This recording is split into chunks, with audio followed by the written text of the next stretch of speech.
प्रभुपाद कितना बड़ा संत था ये मैं तुमको बता दे रहा हूं। आप श्रीमद् भागवत का अगर अध्ययन किए होंगे, अध्ययन नहीं किए होंगे, कम से कम आपने सुना होगा उन कथानकों को किसी मान्यवाचक के मुंह से, वो ड्रामा डुगडुगी वालों से नहीं। तो उसमें चतुर्थ स्कंध में एक पुरंजनोपाख्यान है जो देवर्षि नारद ने व्यक्त किया है। तो अविज्ञात और पुरंजन के माध्यम से वहां पर ब्रह्म और जीव के संबंध और उनके सांसारिक व्यामोह में फंसने या न फंसने के विषय में बताया गया है। तो वहां एक प्रकरण आता है जब राजा पुरंजन अपने मित्र अविज्ञात के साथ भारत भूमि में अपने योग्य निवास स्थान की खोज में रहते हैं। एक बहुत सुंदर दुर्ग का दर्शन होता है। नवद्वार समन्वित उस पूर्व में जब राजा पुरंजन प्रविष्ट होते हैं तो अविज्ञात बाहर ही निकल जाते हैं, वो नहीं फंसते हैं उन सभी विलासित बातों में। तो राजा पुरंजन को वहां एक बहुत ही सुंदर स्वरूप वाली स्त्री दिखाई पड़ती है। उस स्त्री के रक्षक के रूप में एक पंचमुखी सर्प था, 10 सेवक हैं, सैकड़ों सेविकाएं हैं। ये सब बातें हैं, वो सब आप हमारे या किसी मान्य विद्वान के प्रवचनों में सुन सकते हैं। पुरंजनोपाख्यान के विषय में बहुत से वक्तव्य यूट्यूब पर भी आपको उपलब्ध होंगे। तो उस स्त्री से, उस रमणी से प्रेम का अनुभव करने के कारण राजा पुरंजन ने बड़ी चातुरी के साथ, बड़े केली कला निपुणता के साथ प्रेम प्रस्ताव रखा है और उस स्त्री ने उसके प्रेम प्रस्ताव को स्वीकार भी किया है। और प्रेम प्रस्ताव को स्वीकार करने के समय उसने एक बात कही है, पितृदेवर्षि मर्त्यानाम भूतानाम आत्मनश्चह क्षम्यम वदन्ति शरणम भवेस्मिन यद गृहाश्रम। हम लोग गृहस्थ धर्म का पालन करते हैं, मतलब आप हमसे जो विवाह करना चाहते हैं हम इस प्रस्ताव को स्वीकार करते हैं। कौन कह रही है? वो स्त्री। स्त्री का नाम क्या है कोई नहीं जानता, लेकिन उसको पुरंजनी के नाम से हम व्यक्त कर देते हैं, क्योंकि शास्त्र में वैसा ही संकेत प्राप्त होता है। उसका वास्तविक नाम कुलगोत्र वो नहीं जानती थी, ऐसा उसने कहा। और ये एक रूपक के रूप में प्रस्तुत किया गया है। यहाँ आत्मा ही पुरंजन है, उसकी बुद्धि ही पुरंजनी है, ऐसा यहाँ रूपक बताया गया है। तो कहती है वो पुरंजनी कि गृहस्थ व्यक्ति श्राद्ध इत्यादि करेगा तो पितरों को संतुष्ट करेगा, अग्निहोत्र आदि के माध्यम से, स्वाध्याय आदि के माध्यम से देवता ऋषियों को तृप्त करेगा, तर्पण आदि के माध्यम से, अतिथि सत्कार इत्यादि के माध्यम से मनुष्य को तृप्त करेगा। तो गृहस्थ आश्रम जो है वो देवता, मनुष्य, पितर और ऋषि सभी प्राणियों के समस्त, यहाँ तक कि पिपीलिकादि बलि, काक बलि इत्यादि के माध्यम से, कौवा और चींटी, कुत्ते, स्वान बलि इत्यादि तक के माध्यम से, पशु पक्षी तक का भरण पोषण गृहस्थ करता है। तो इससे समस्त लोगों का हित है, कल्याण है, मंगल है। इसीलिए हे राजन हम गृहस्थाश्रम में जाते हैं। इस प्रकार का भाव व्यक्त किया है। आगे का श्लोक क्या कहता है? का नाम वीर विख्यातम वदान्यम प्रिय दर्शनम न वृणीत प्रियम प्राप्तम मादृशी तादृशम पतिम। हे राजन, आपने हमारे सौंदर्य की, हमारे लावण्य की प्रशंसा की है, तो ऐसा नहीं कि हम ही केवल इतनी सुंदरी हैं, आप भी परम सुंदर हैं, आप बड़े वीर हैं, बड़े उदात्त चरित्र वाले नायक हैं, आप बड़े विख्यात हैं। तो कौन सी ऐसी स्त्री होगी जो आप जैसे सज्जन आर्य पुरुष को अपना पति स्वीकार नहीं करना चाहेगी? इतनी सी बात है इस प्रसंग में कि एक राजा एक रानी के प्रति प्रेम व्यक्त करता है और रानी भी उसके प्रेम को बड़ी पवित्रता के साथ स्वीकार करती है। दोनों विवाह करते हैं, तो दोनों एक दूसरे की सुंदरता या उन्नत व्यक्तित्व की प्रशंसा करते हैं। इतनी सी बात है। लेकिन अब हम इतना बता क्यों रहे हैं? यहां हम बता रहे हैं कि प्रभुपाद ने इसका कैसे व्याख्यान किया है। जिस प्रभुपाद को तुम संत मानते हो और हमारे कथित जगतगुरु लोग जिस प्रभुपाद को बड़ा संत बताते फिरते हैं, उस व्यक्ति ने यहां पर क्या अर्थ किया है जिस अर्थ का कोई तालमेल नहीं इस प्रसंग से। अगर श्लोक में ऐसा कोई भाव प्रतीत होता तो समझ में आता कि हाँ श्लोक में ऐसा भाव है तो कह रहा है व्यक्ति। टीकाकार श्लोक के विरुद्ध तो टीका करेगा नहीं अगर अच्छा टीकाकार है तो। लेकिन यहां पर श्लोक में कोई ऐसा भाव नहीं है, फिर भी अपने से घुसाया है प्रभुपाद ने अनुवाद में। भागवत महापुराण के उसकी टीका को पढ़ना, क्या लिखता है यहां जो है ना, का नाम वीर विख्यातम वदान्यम प्रिय दर्शनम। तो यहां विख्यातम शब्द पर जो व्याख्या की है प्रभुपाद ने, वो क्या कहता है? In this regard the word विख्यातम इज वेरी सिग्निफिकेंट। इस प्रसंग में विख्यातम शब्द बहुत महत्वपूर्ण है। बहुत अच्छी बात है। क्या महत्व है इसका? तो a man is always famous for his aggression toward a beautiful man women. हाँ, a man is always famous for his aggression toward a beautiful women and such aggression is sometimes considered a rape. कोई व्यक्ति, विख्यात का क्या अर्थ है? प्रसिद्ध, famous. विख्यात मतलब फेमस, प्रसिद्ध, सभी लोग उसके बारे में जान रहे हो, उसका अच्छा नाम हो, इतना ही है। अब अच्छा नाम, विख्याति किस उद्देश्य से होनी चाहिए? अगर कोई बहुत बड़ा कवि हो, बहुत पराक्रम योद्धा हो, बहुत अच्छा प्रियदर्शन रूप हो उसका, या बहुत अच्छा वो ज्ञानी हो, मतलब उसके व्यक्तित्व में कोई बढ़िया गुण हो जो सामान्यतया अन्य लोगों में न देखा जाए, चाहे बहुत पराक्रमी हो, बहुत धनी हो, बहुत ज्ञानी हो, बहुत करुणामय उदार चरित्र वाला हो, बहुत परोपकारी हो, बहुत बलिष्ठ हो, मतलब कुछ हो ऐसा जो सद्गुणी हो और वह सद्गुण सामान्यतया अन्य लोगों में उतनी मात्रा में न देखा जाए, तब कोई व्यक्ति विख्यात होता है। ये क्या कहता है कि कोई व्यक्ति अगर किसी महिला के प्रति आक्रामक होकर व्यवहार करता है और कई बार ये आक्रामकता बलात्कार में, रेप में प्रवृत्त हो जाती है, तो वो व्यक्ति फेमस हो जाता है। और विख्यातम का यही अर्थ है। इस मूर्ख को कोई पढ़ावे कि उसको विख्याति नहीं कहते। बलात्कारी विख्यात नहीं होते, कुख्यात होते हैं। वो प्रसिद्ध तो हैं, फेमस तो हैं, लेकिन वो सकारात्मकता के रूप में फेमस नहीं है। वो उसको फेमस ना कहो तुम, नोटोरियस कहो तुम उसको, कुख्याति है उसकी।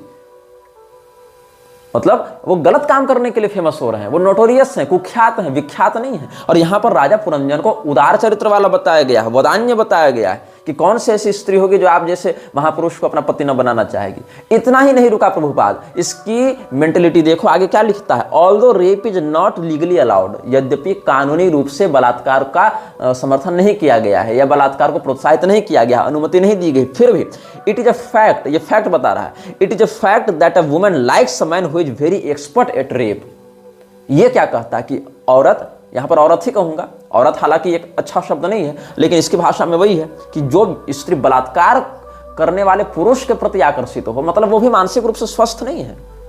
जो स्त्री बलात्कार को एंजॉय करे, मतलब वो यौन रोग से या किसी यौन मानसिक विकार से ग्रस्त है, वो अपनी स्वस्थ मानसिक स्थिति में नहीं है। और उस स्त्री की मनस्थिति को संसार की समस्त स्त्रियों में आरोपित करके उसको जनरलाइज नहीं किया जा सकता है, इस भावना का सामान्यीकरण नहीं किया जा सकता है। कोई व्यक्ति अगर बलात्कारी मानसिकता का व्यक्ति है, कोई व्यक्ति 5-6 साल की बच्ची को देखकर भी अगर उसके प्रति बलात्कार की भावना कर रहा है, युवावस्था को छोड़ दो, मान लो मन भटक गया, हालांकि वहां नहीं होना चाहिए, लेकिन चलो युवावस्था थी, लेकिन 5-5 साल की बच्ची को देखकर भी मन भटक जा रहा है तुम्हारा, इसका अर्थ है तुम मनोरोगी हो, तुम स्वस्थ मानसिकता से नहीं हो। और तुम्हारी मानसिकता को समाज में समस्त पुरुषों के लिए जनरलाइज नहीं किया जा सकता है। ये एक तथ्य है, ये फैक्ट है। लेकिन प्रभुपाद यहां क्या लिखता है कि नहीं, फैक्ट क्या है, it is a fact although rape is not legally allowed, it is a fact that a woman likes a man who is very expert at rape. मतलब प्रभुपाद ये मानता था कि स्त्री के लिए वह पुरुष विख्यात है जो उसके प्रति आक्रामक हो, और यह आक्रामकता कई बार बलात्कार में भी परिणत हो सकती है। और जो पुरुष बलात्कार में निपुण होता है, स्त्री उससे प्रेम करती है, उसके प्रति आकर्षित होती है और उसको पसंद करती है। यह प्रभुपाद की मानसिकता है। जो प्रभुपाद श्रीमद् भागवत जैसे ब्रह्म विद्या शास्त्र की ऐसी कुव्याख्या कर सकता है, नारद प्राचीन बरही संवाद के अंतर्गत जीव को ब्रह्म स्वरूप से विनियोजित करने वाले पुरंजनोपाख्यान के अंतर्गत आने वाले प्रसंग की, जहां श्लोक में भी ऐसा कोई भाव नहीं है, ऐसी विकृतिपूर्ण व्याख्या कर सकता है, वो श्रीमद् भगवद गीता की क्या दुर्गति किया होगा व्याख्या करके, ये तुम अनुमान लगा लो। और चलो इसको तुम अगर कोइंसिडेंस मान लेते हो, इसी प्रसंग के अगले अध्याय में 26वें अध्याय में हम ये चिंतन करते हैं। वहां क्या होता है, राजा पुरंजन अपनी पत्नी से बड़ा प्रेम करते हैं, विवाह हो गया इनका, बड़ा प्रेम करते थे, एकदम दिन भर छाया के समान लगे रहते थे, खाने पर खाते, सोने पर सोते, हंसने पर हंसते, नहाने पर नहाते, मतलब बिल्कुल पत्नी के साथ लगे रहते। एक दिन अपनी पत्नी से अनुमति लिए बिना या उसको साथ लिए बिना या उसको सूचित किए बिना राजा पुरंजन शिकार खेलने चले गए। वापस आए, पत्नी रूठी हुई थी, पत्नी को मनाने लगे, मनाने के लिए अलग अलग प्रकार के प्रणय भाव का निवेदन किया, पैर भी दबाया, पुचकारा भी कि चलो मान जाओ मान जाओ, और अंत में क्या कहते हैं कि तुम्हारी सुंदरता से कामदेव ने मुझे पीड़ित कर रखा है, और जो पति इतना प्रेम करे उस पति को तो सदैव स्त्रियों के द्वारा, पत्नी के द्वारा सम्मान प्राप्त होना चाहिए। तो मुझसे गलती तो हो गई, मुझसे पाप तो हो गया कि तुमसे परामर्श किए बिना, तुमसे अनुमति लिए बिना या तुमको साथ में लिए बिना हम चले गए थे शिकार खेलने के लिए। लेकिन ये बात भी सच है कि हम तुमसे बड़ा प्रेम करते हैं और अपने वश में तुमने हमें कर रखा है, अपने प्रेम से तुमने हमें अपने नियंत्रण में कर रखा है, इसलिए हमें क्षमा करके हमारी ओर प्रेम से देखो और हमें प्रसन्न करो, अपने क्रोध को दूर करो। यही भाव है इस श्लोक का। तन्मे प्रसीद सुहृदः कृतकिल विशस्य स्वैरम गतस्य मृगयाम व्यसनातुरस्य कादेवरम वशगतम कुसुमास्त्रवेग विस्रस्तपौष्णमुशति न भजेत कृत्य। ये हमने आपको सरल में इसका अर्थ बता दिया। प्रभुपाद ने इस श्लोक की व्याख्या में क्या लिखा है, वो क्या लिखता है, generally when a woman is attacked by a man whether her husband और some other man she enjoys the attack being too lusty. Shrimad Bhagavat के 4 स्कंध के 26वें अध्याय के 26वें श्लोक की व्याख्या में प्रभुपाद ने लिखा है। अगर मैं गलत हूं तो तुम क्रॉस वेरीफाई कर सकते हो। अगर मैं गलत बता रहा हूं, तुम प्रभुपाद के किताब से इसको क्रॉस वेरीफाई कर सकते हो कि मैं सही कह रहा हूं कि गलत कह रहा हूं। ऑनलाइन भी ये सब PDF या वेबसाइट्स में उपलब्ध होंगे, श्रीमद् भागवत के उसके एक्सर्प्ट्स। तो क्या होता है, प्रभुपाद लिखता है इसमें, जब कोई महिला किसी पुरुष के द्वारा आक्रमण की जाती है, कोई पुरुष किसी महिला पर आक्रमण करता है यौन भाव से, मतलब आक्रमण तो भाई गहना लूटने के लिए भी कर सकता है, लेकिन वहां पर यौन तृप्ति की उत्कंठा नहीं होती है। मतलब अगर कोई महिला का मंगलसूत्र छीन कर भाग रहा है, उसका अलग भाव बनेगा, लेकिन कोई रेप करना चाह रहा है, उसका अलग भाव बनेगा। रेप करना वाला तो गहना इत्यादि कुछ नहीं देखता ना, और गहना देखने वाले को उसकी शारीरिक सुंदरता या उससे कोई मतलब नहीं, वो तो सोना चांदी देखेगा। तो आक्रमण करने का उद्देश्य अगर यहाँ बलात्कार करना हो तो महिला उसको एंजॉय करती है, ऐसा प्रभुपाद का कहना है। अब देखो होता क्या है, काम शास्त्र में मैंने भगवती की कृपा से 12विध काम शास्त्र का भी अध्ययन किया है। तो काम शास्त्र में बाभ्रव्य मुनि का मत है, पुरूरवा का मत है, साम्राज्य दीक्षित का मत है, ऐसे करके बहुत कुछ है, वात्सायन महर्षि का मत है। तो जो यहाँ पर भाव है काम शास्त्र में, उसमें नायिका और नायक की कई श्रेणियां होती हैं। तो कई बार क्या होता है, कोई नायिका रति क्रीड़ा के मध्य अपने मुख को लज्जित भाव से नीचे करती है, क्योंकि वस्त्र अनावृत हो रहे होते हैं, तो वस्त्र की न्यूनता के कारण उसको अभ्यास नहीं होता इस प्रकार से न्यून वस्त्रों में रहने का या निर्वस्त्र रहने का। तो उस समय वह चाहती है कि हम रति करें, किंतु उस स्थिति में लज्जा का भी अतिरेक उसके अंदर हो जाता है। तो अपने जो सौंदर्यांग हैं उनको छिपाते हुए या मुख को ऐसे लज्जित करके नीचे किए हुए वो प्रतिकार करती है कि नहीं नहीं ऐसा मत कीजिए, नहीं नहीं गुदगुदी लग रही है या लज्जा आ रही है या ऐसा। तो उस समय नायक जो है उसके प्रेम की अभिवृद्धि करता है, बलपूर्वक उसके हाथ को पकड़ता है, उसके साथ रति का व्यवहार करने लगता है, लेकिन वहां पर अपनी प्रियतमा को ये कष्ट देने के लिए या अपने प्रियतमा को तिरस्कृत करने के लिए वो नहीं करता है, बल्कि वो थोड़ा सा मतलब अपने बल का प्रदर्शन करता है। और इस समय संतुलित मात्रा में उसके ऐसे हठ करने से, ऐसे बल करने से उस प्रियतमा के लज्जा की निवृत्ति होती है और फिर वो उस प्रेम का आनंद लेती है। ये एक तथ्य है, ये काम शास्त्र का एक मत है। लेकिन अगर वह रति की इच्छा नहीं रखती, और विशेष करके जब वो उसका पति भी नहीं है, मतलब बलात्कार हो रहा है उसके साथ, तब क्यों एंजॉय करेगी भाई? तब तो वो रोएगी, चिल्लाएगी, अपनी रक्षा की प्रार्थना करेगी। इन लोगों ने, इन मूर्खों ने सीता जी का चरित्र नहीं पढ़ा है। रावण कितना प्रलोभन दिया, सीता जी का मन डिगा, सपने में भी डिगा। दमयंती का मन डिगा था, वो व्यास से बलात्कार करना चाहता था तो डिगा था मन। द्रौपदी जी का मन डिगा था। अरे इन सती साध्वी जो हमारी देवियां हैं, हमारी भगवती हैं, उनका तुम चरित्र क्यों नहीं देखते? तुम सामान्यतः जनरलाइज कर रहे हो। कुलटा स्त्री का व्यक्तित्व यहां थोड़ी दिखाया जा रहा है। और कुलटा स्त्री भी बलात्कार को एंजॉय नहीं करती है, उसको भी पैसा देकर कोई व्यक्ति खरीदता है, कोई वेश्यागमन करता है तो धन देकर उसको संतुष्ट करता है, नहीं तो वो भी एंजॉय नहीं करती है। और ये क्या लिखता है, जनरलाइज कर रहा है इस बात को। When a woman is attacked by a man whether her husband और सम अदर मैन, मतलब हस्बैंड में तो काम शास्त्र लागू हो भी सकता है, चलो ठीक है पति है, लेकिन other man she enjoys the attack being too lusty. ये इसकी भावना है स्त्रियों के प्रति। हाँ, ये सत्य है कि स्त्रियों में कामातिरेक पुरुष की अपेक्षा 8 गुण अधिक होता है।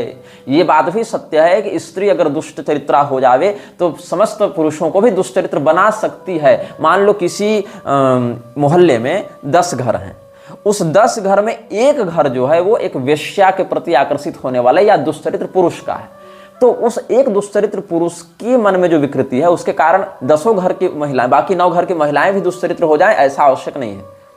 लेकिन अगर एक घर की महिला दुष्चरित्रा है तो संकेत स्थान का प्रयोग करके पूरे मोहल्ले को भी भ्रष्ट कर सकती है, क्योंकि अगर महिला स्वयं से पहल करे तो पुरुष के भटकने की संभावनाएं बहुत बढ़ जाती हैं और महिला उसको गोपनीय रखती, इसीलिए वो विकृति कितनी फैलती कोई नहीं जानता।